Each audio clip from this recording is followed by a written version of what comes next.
윤미숙은 두 손으로 죽그릇을 감싸 쥔 채 병실 문 앞에 서 있었습니다.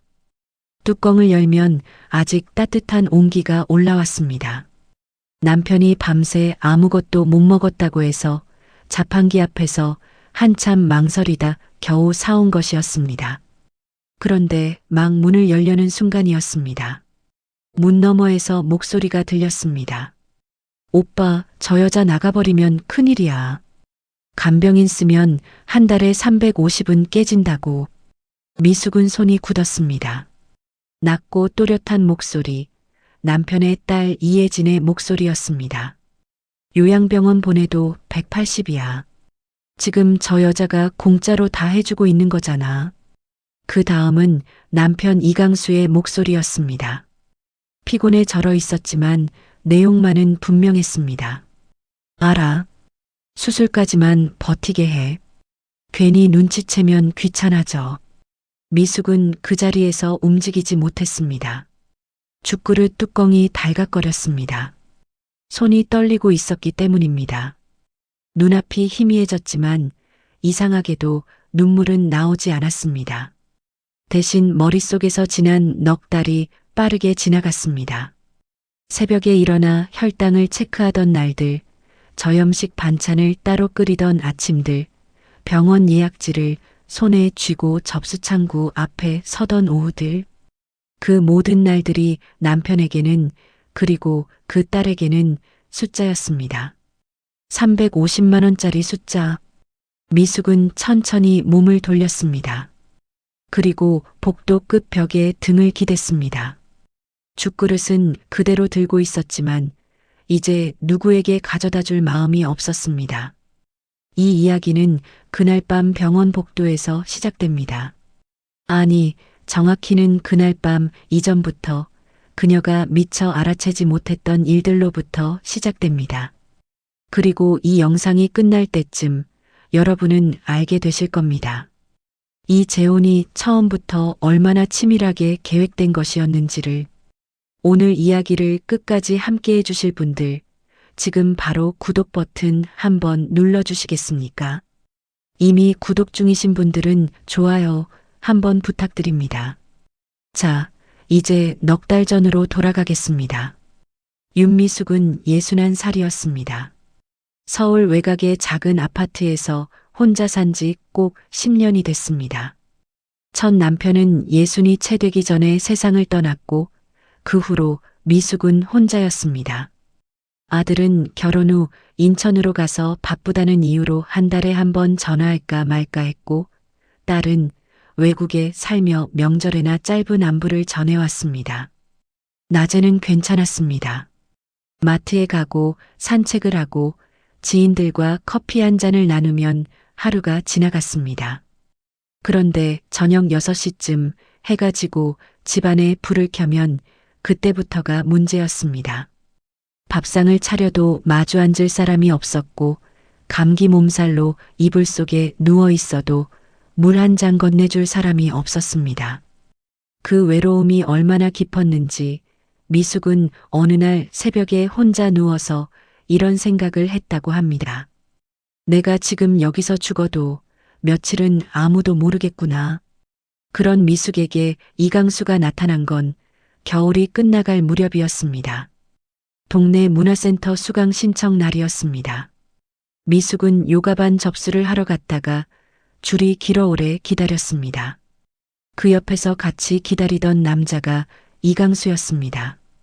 64, 은퇴한 전기기술자라고 자신을 소개한 그는 말수가 많지 않았지만 이상하게 사람을 편하게 만드는 재주가 있었습니다.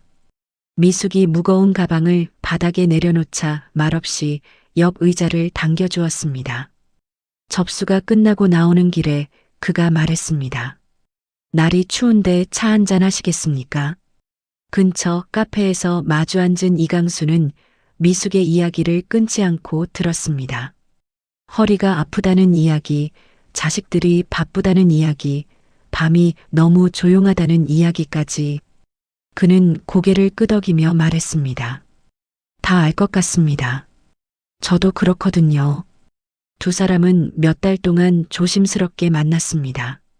강수는 절대 서두르지 않았습니다. 돈 이야기는 꺼내지도 않았고 오히려 먼저 말했습니다. 각자 재산은 각자 지키는 게 맞습니다. 그런 건 합칠 필요 없어요. 그 말이 너무 시원해서 미숙은 오히려 믿음이 갔습니다. 그러던 어느 봄날 강수는 조용히 말했습니다. 혼자 아프고 외롭게 남은 인생 보내지 마시고 같이 밥 먹으며 삽시다. 늦은 나이였지만 그래서 더 절실했습니다. 결국 미숙은 작은 식사 자리로 재혼 서류에 도장을 찍었습니다. 그날이 두 사람에게 봄이 시작되는 날이라고 생각했습니다. 그러나 그 봄은 생각보다 훨씬 짧았습니다. 아니, 처음부터 봄이 아니었는지도 모릅니다. 재혼 다음 날 미숙은 이상한 것 하나를 봤습니다. 강수의 약통이었습니다. 서랍 위에 놓인 약통에는 혈압약, 당뇨약, 전립선약, 관절약, 혈액순환제까지 종류가 너무 많았습니다. 그리고 재혼 사흘째 되던 날 딸 이혜진이 집에 찾아왔습니다. 결혼 전 한 번도 얼굴을 본 적 없던 딸이 음식을 잔뜩 들고 환한 얼굴로 현관문을 열었습니다. 아주머니, 아버지 곁에 있어 주셔서 정말 감사해요. 든든하네요. 그 웃음이 지금 생각하면 전혀 다른 의미였습니다. 강수의 방 서랍 위에 약통이 놓여 있었습니다.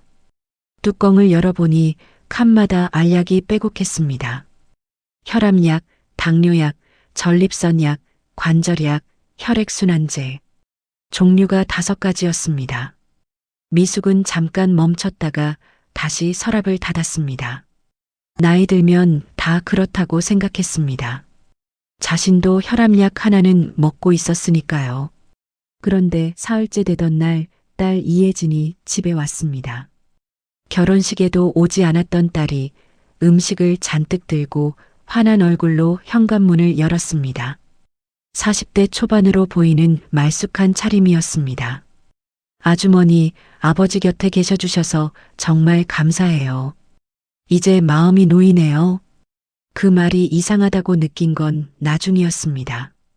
그때는 그냥 고마운 딸이라고 생각했습니다. 혜진은 집안을 둘러보며 이것저것 물었습니다. 냉장고에 뭐가 있는지, 보험 서류는 어디 두는지, 근처 병원은 어디가 괜찮은지. 미숙은 아버지 걱정을 많이 하는 딸이구나 싶어 성실하게 대답했습니다. 혜진은 마지막에 이렇게 말하고 나갔습니다. 아버지가 원래 몸이 좀 약해서요. 이제 아주머니가 계시니까 저도 한시름 났어요. 간병인 쓰면 하루에 12만 원이 넘거든요. 진짜 무섭죠? 그날은 그 말이 대수롭지 않게 들렸습니다. 재혼 2주째부터 강수는 슬슬 미숙에게 의지하기 시작했습니다. 처음엔 양말이었습니다. 허리가 아파서 잘 안 구부려지니 좀 신겨달라고 했습니다. 그 다음은 파스였습니다. 그 다음은 아침 약이었습니다. 어제는 당뇨약을 빠뜨렸으니 당신이 좀 챙겨달라고 했습니다. 그리고 어느 순간부터 병원 예약이 미숙의 일이 됐습니다. 진료 접수, 검사 동의서, 처방전 수령, 약국 픽업까지. 미숙은 처음엔 그게 당연하다고 생각했습니다. 부부니까 함께 사는 사람이니까. 문제는 그 속도가 너무 빨랐다는 데 있었습니다. 재혼 한 달째 되던 날 미숙은 처음으로 이상하다는 생각이 들었습니다. 정형외과와 내과를 함께 다녀온 날이었습니다. 내과 간호사가 서류를 내밀며 말했습니다. 보호자분이시죠? 다음 달 정밀검사 동의서인데요. 여기 사인 부탁드려요. 미숙이 잠깐 머뭇거렸습니다. 보호자라는 말이 어색했습니다. 그러자 옆에 있던 강수가 낮은 목소리로 말했습니다. 부부인데 뭐가 어색해요? 그냥 해요. 집에 오는 길 내내 미숙은 왠지 모를 불편함이 가시지 않았습니다. 정밀검사. 그 단어가 마음에 걸렸습니다. 어떤 검사인지 물어봤더니 강수는 별거 아니라고 의사들이 원래 겁부터 준다고 말하고 넘겼습니다. 그날 저녁 혜진이 또 왔습니다. 그녀는 강수와 거실에서 이야기를 나누다가 미숙에게 웃으며 말했습니다. 아주머니, 아버지 병원 동행 잘 해주시고 있죠. 진짜 감사해요. 저희도 직장 다니느라 솔직히 쉽지 않거든요. 그래서 아버지가 재혼하신 거예요. 미숙은 그 말에서 멈췄습니다. 그래서 재혼하신 거예요. 자식들이 바빠서 간병을 맡길 사람이 필요해서 아버지가 재혼했다는 말과 어떻게 달랐습니까? 미숙은 그 자리에서 웃으며 그럼요라고 대답했지만 가슴 한쪽이 서늘해졌습니다. 그날 밤이었습니다. 미숙이 피곤해서 소파에 기대 눈을 감고 있는데 강수가 리모컨을 탁 내려놓으며 말했습니다. 허리 아프면 안방에 들어가서 좀 쉬어요. 내가 뭘 필요로 할 때 바로 못 나오잖아. 그 말에 미숙은 눈을 천천히 떴습니다. 내가 뭘 필요로 할 때 바로 못 나온다. 그 말 안에서 자신의 자리가 무엇인지가 보였습니다. 아내가 아니었습니다. 대기 중인 사람이었습니다. 그리고 재혼 2달째 되던 날 미숙은 결정적인 말을 들었습니다. 비가 오는 저녁 온종일 집안일을 하고 난 뒤 허리가 너무 아파 잠깐 소파에 누웠을 때였습니다. 강수는 저녁상 차리는 소리가 나지 않자 방에서 나와 미숙을 보더니 말했습니다. 그 정도로 힘들 거면 재혼을 왜 했어요? 내가 편하게 살자고 결혼한 건데. 미숙의 숨이 멎었습니다. 내가 편하게 살자고 결혼한 건데. 그 문장은 단순한 짜증이 아니었습니다. 이 결혼을 어떻게 생각하고 있는지, 당신을 어디에 두고 있는지가 담겨 있는 말이었습니다. 미숙은 아무 대답도 하지 않았습니다. 천천히 일어나 부엌으로 들어가 저녁을 차렸습니다. 그날 밤 미숙은 불 꺼진 부엌 창밖을 오래 바라봤습니다. 빗소리가 유리창을 두드렸습니다. 그녀는 처음으로 생각했습니다. 이 결혼은 내가 원한 결혼이 맞는가? 미숙의 하루는 새벽 6시에 시작됐습니다. 알람이 울리기도 전에 눈이 떠졌습니다. 몸이 기억하고 있었기 때문입니다. 강수의 혈당을 재야 한다는 것을, 공복 수치를 수첩에 적어야 한다는 것을, 그리고 혈압약은 식전에, 당뇨약은 식후에, 관절약은 물을 충분히 마시며 먹어야 한다는 것을. 미숙은 부엌에 서서 저염식 된장국을 끓였습니다. 강수는 나트륨을 줄여야 했기 때문에 국부터 반찬까지 따로 만들었습니다. 자신의 밥상은 늘 나중이었습니다. 강수 밥상을 차리고 나면 이미 기운이 반쯤 빠진 상태였습니다. 오전에는 병원이었습니다. 화요일은 내과, 목요일은 정형외과, 격주로 비뇨기과. 접수를 하고 대기를 하고 처방전을 받아 약국까지 다녀오면 점심이 지나 있었습니다. 오후에는 집안일이 남아 있었습니다. 저녁은 또 따로 챙겼습니다. 야식이 먹고 싶다고 하면 야식도 만들었습니다. 밤 11시 강수가 잠든 것을 확인하고 나서야 미숙은 처음으로 혼자 앉을 수 있었습니다. 그 시간에 자기 허리가 얼마나 아팠는지, 무릎이 얼마나 시렸는지를 비로소 느꼈습니다. 그런데 이상한 것은 그 시간에도 미숙은 자신이 잘못됐다는 생각을 쉽게 하지 못했다는 겁니다. 내가 너무 예민한 건 아닐까? 부부라면 이 정도는 당연한 거 아닐까? 나도 나이 들면 저렇게 될 텐데 그때 누가 챙겨줄까? 그런 생각들이 불편함을 덮었습니다. 그러던 어느 날이었습니다. 오랫동안 연락이 뜸했던 문화센터 친구 순옥이가 전화를 했습니다. 미숙아, 우리 오랜만에 점심이나 먹자. 너 재혼하고 나서 얼굴을 통 못 봤잖아. 미숙은 가슴이 뛰었습니다. 오랜만에 바깥 공기를 마시고 친구 얼굴을 보고 쓸데없는 이야기를 나눌 수 있다는 생각에 전날 밤부터 설렜습니다. 약속 당일 미숙은 아침 일찍 일어나 강수 밥상을 차리고 약까지 챙겨놓은 뒤 외출 준비를 했습니다. 오랜만에 외출복을 꺼내 입으니 기분이 조금 달라지는 것 같았습니다. 현관에서 신발을 신는데 강수가 나왔습니다. 어디 가요? 친구랑 점심 약속이 있어요. 밥이랑 약은 다 챙겨뒀어요. 강수는 미숙을 위아래로 훑어보다가 얼굴을 찌푸렸습니다. 내 허리가 오늘 유난히 안 좋은데 혹시라도 내가 쓰러지면 어쩌려고요. 미숙은 잠깐 망설였습니다.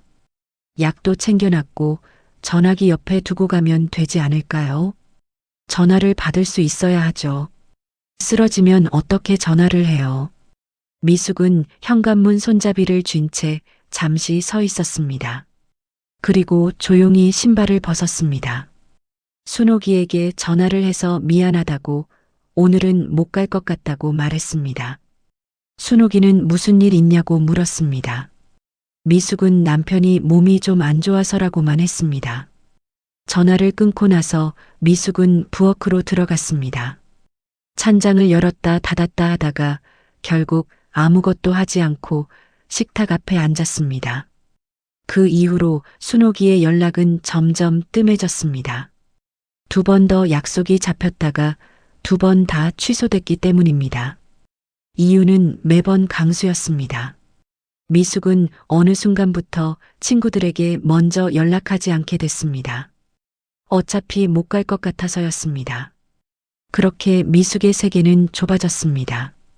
집과 병원, 마트와 약국, 그 반경 안에서만 하루가 돌아갔습니다. 강수의 컨디션이 좋은 날은 조용했고 좋지 않은 날은 온 신경이 그쪽으로 쏠렸습니다. 그리고 3달째 되던 어느 오후 미숙은 욕실 거울 앞에 섰습니다. 얼굴이 헬쑥했습니다. 광대뼈가 도드라져 보였고 눈 밑에 다크서클이 짙었습니다. 손등은 설거지와 소독제로 갈라져 있었습니다. 재혼 전에는 한 달에 1번 손 관리를 받으러 다녔는데 그 생각이 난 게 언제였는지 기억이 나지 않았습니다.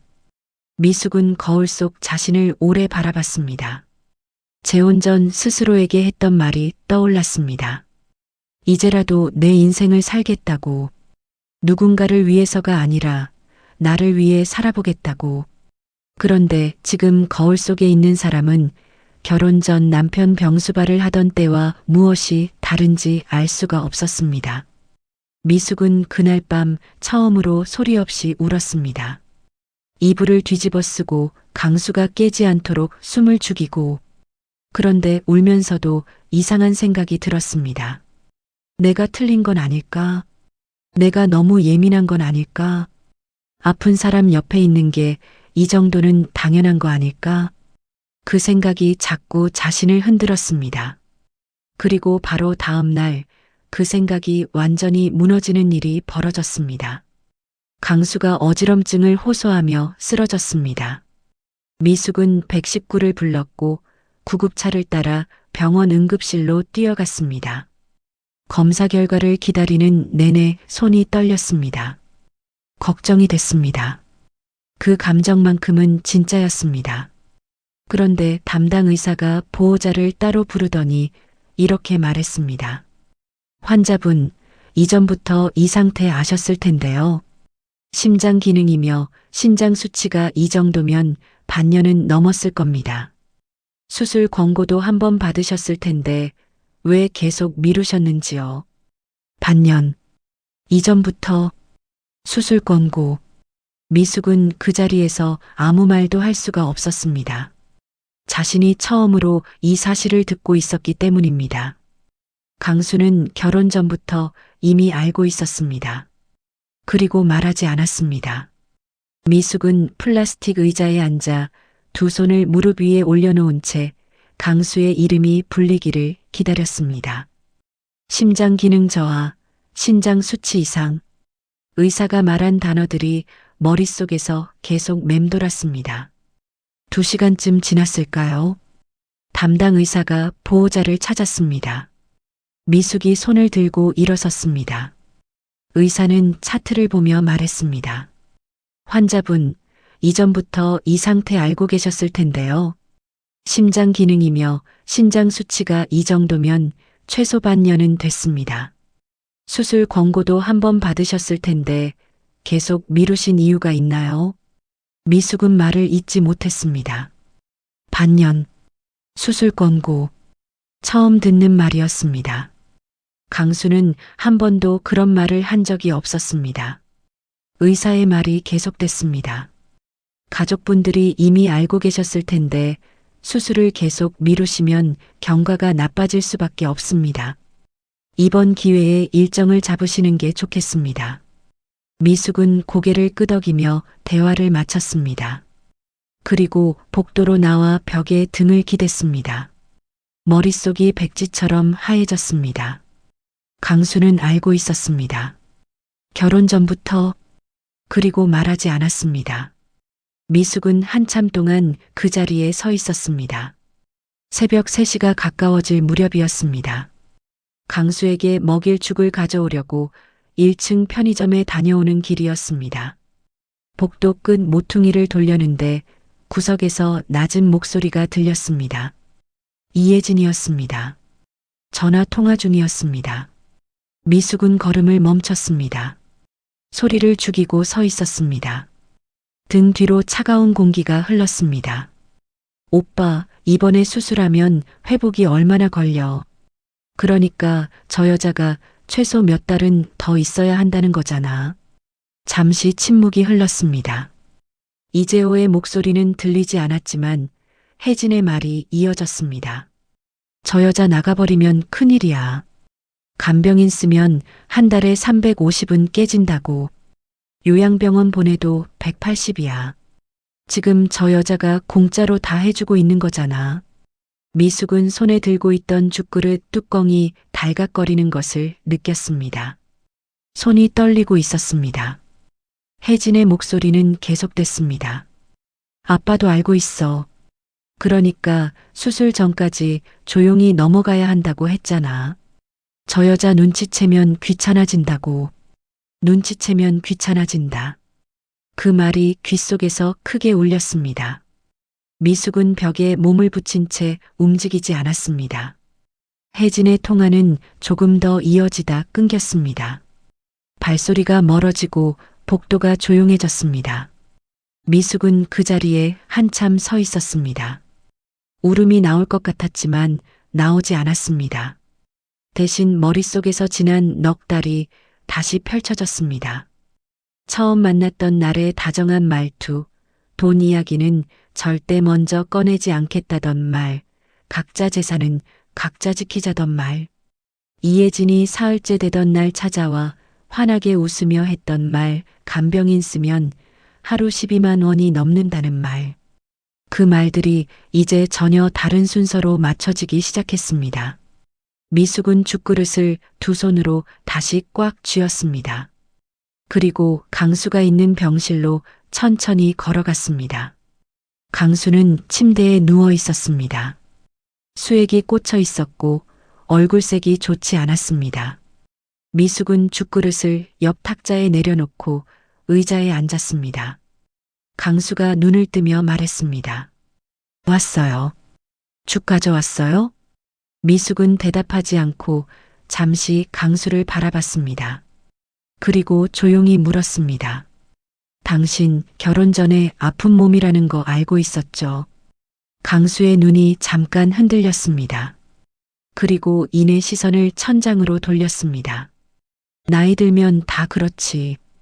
별거 아닌데 의사들이 과장하는 거야. 수술 권고를 받으셨다고 했어요.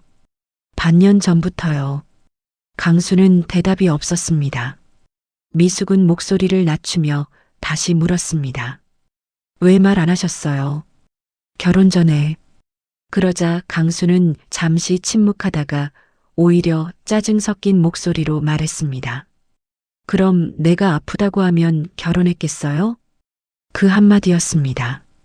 변명도 미안함도 해명도 아니었습니다.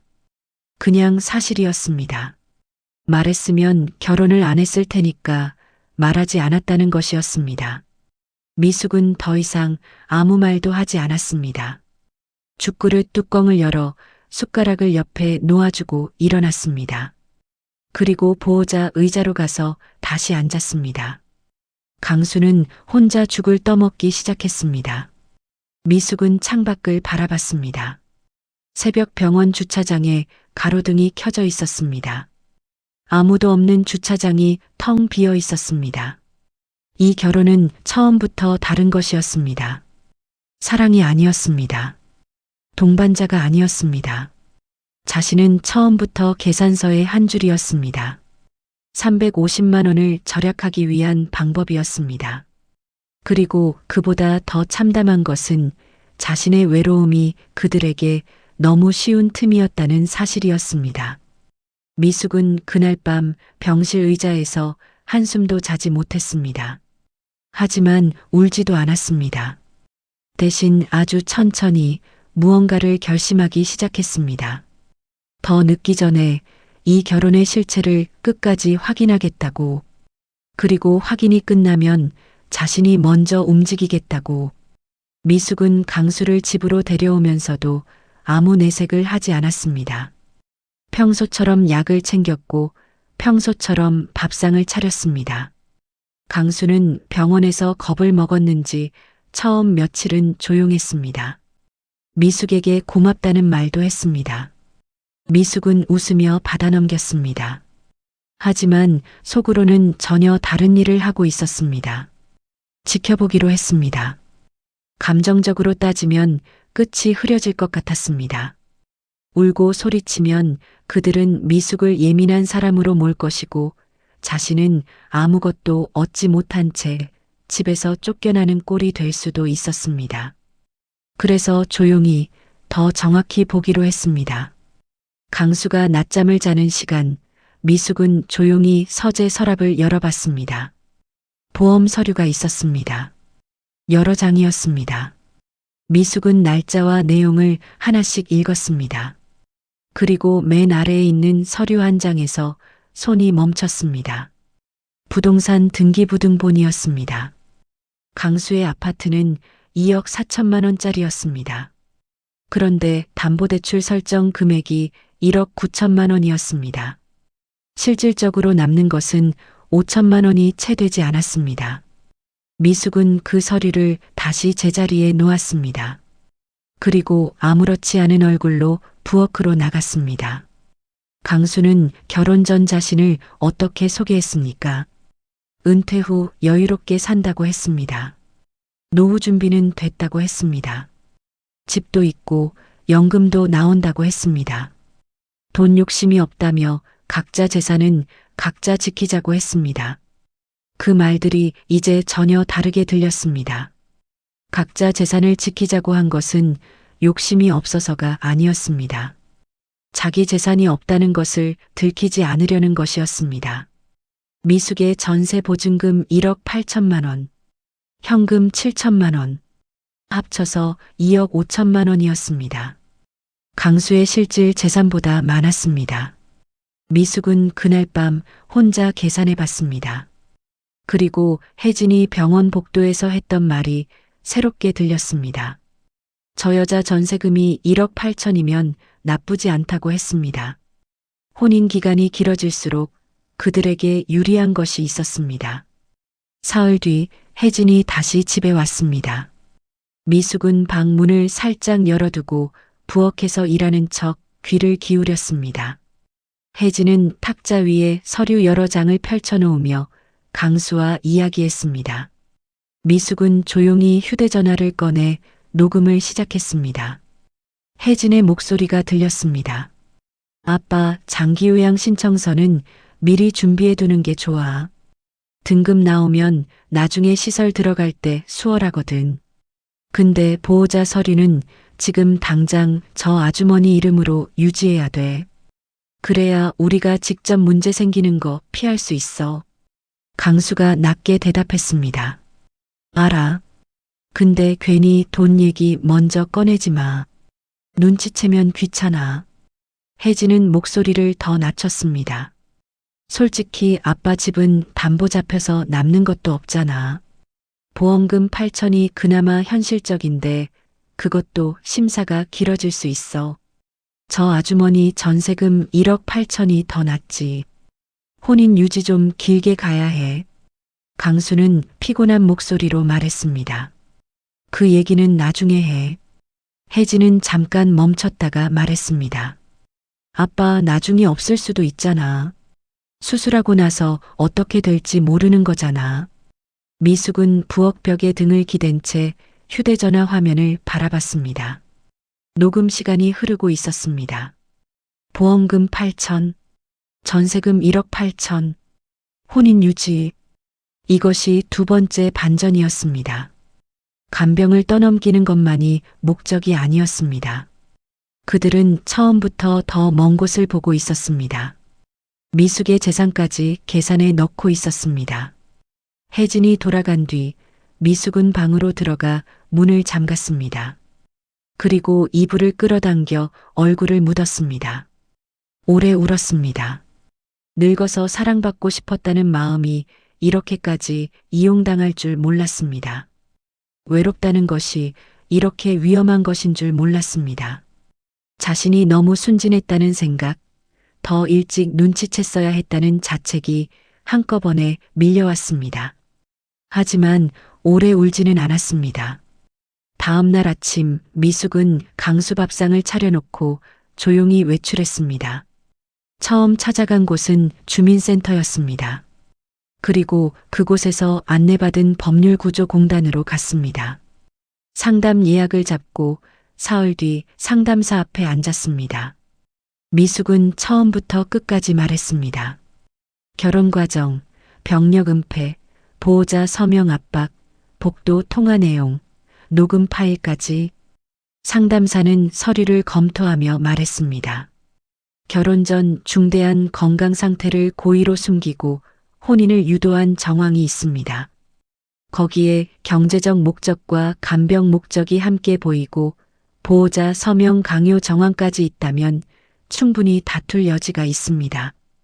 그리고 이렇게 덧붙였습니다. 녹음 파일은 중요한 자료가 됩니다. 잘 보관해 두세요. 미숙은 법률구조공단 건물을 나오며 처음으로 두려움보다 분노가 더 크다는 것을 느꼈습니다. 그리고 그날 오후 은행에 들렀습니다.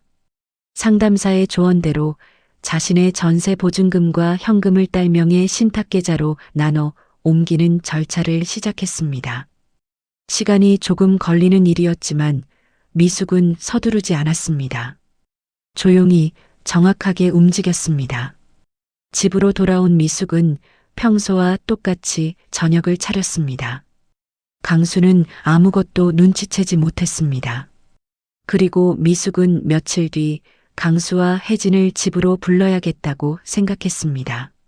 마지막 식탁을 차릴 때가 됐습니다. 주말에 집에서 같이 밥 먹어요. 오랜만에 셋이 앉아서. 강수는 별말 없이 그러자고 했습니다. 혜진은 잠깐 뜸을 들이더니 알겠다고 했습니다.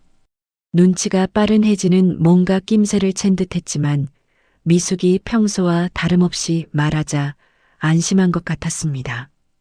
약속한 날 오후 2시 혜진이 먼저 도착했습니다. 미숙은 평소처럼 국을 끓이고 반찬을 차리고 밥을 안 쳤습니다. 부엌에서 딸그락거리는 소리가 났고 혜진은 거실 소파에 앉아 휴대전화를 만지작거렸습니다.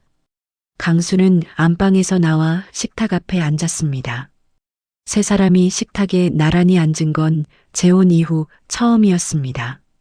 미숙은 국그릇을 하나씩 앞에 놓아줬습니다. 그리고 자리에 앉았습니다. 아무도 먼저 숟가락을 들지 않았습니다. 미숙은 잠시 식탁을 바라보다가 조용히 휴대전화를 꺼내 식탁 위에 올려놓았습니다. 그리고 녹음 파일을 틀었습니다. 처음 나온 건 병원 복도에서 녹음된 혜진의 목소리였습니다. 저 여자 나가버리면 큰일이야. 간병인 쓰면 한 달에 350은 깨진다고. 요양병원 보내도 180이야. 지금 저 여자가 공짜로 다 해주고 있는 거잖아. 그리고 강수의 목소리. 알아. 수술까지만 버티게 해. 괜히 눈치채면 귀찮아져. 거실이 조용했습니다. 혜진의 얼굴이 굳었습니다. 강수는 숟가락을 내려놓고 시선을 피했습니다. 녹음은 계속됐습니다. 집에서 나눈 대화였습니다.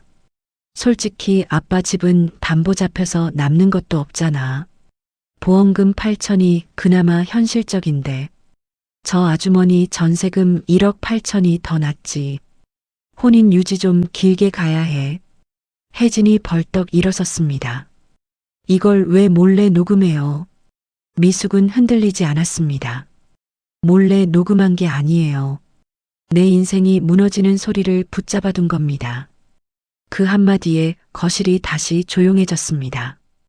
강수가 입을 열었습니다. 목소리가 떨렸습니다. 나도 살려고 그런 거야. 자식들한테 짐 되기 싫어서.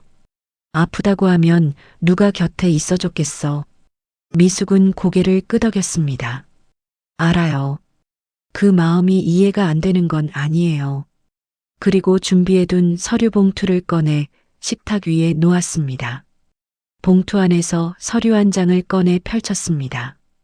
강수의 아파트 등기부등본이었습니다. 당신 노후 준비됐다고 했죠. 집도 있고 여유 있다고 했죠. 미숙은 서류를 식탁 위에 밀었습니다. 2억 4천짜리 아파트에 담보가 1억 9천. 실질 재산은 5천도 안 돼요. 그런데 나한테는 여유 있는 사람처럼 보였죠.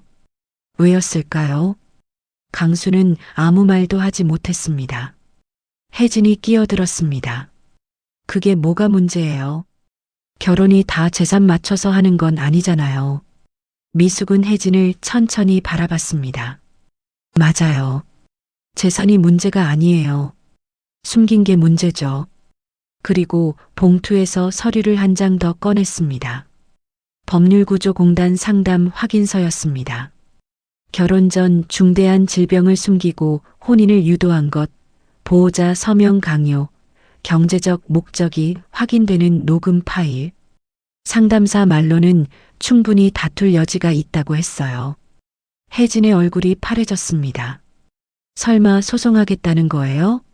미숙은 대답하지 않고 봉투에서 마지막 서류를 꺼냈습니다. 혜진이 그 서류를 보는 순간 표정이 완전히 굳었습니다. 계좌 이체 확인서였습니다.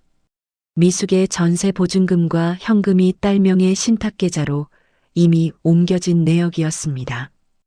혜진은 그것이 무엇을 의미하는지 바로 알아챘습니다.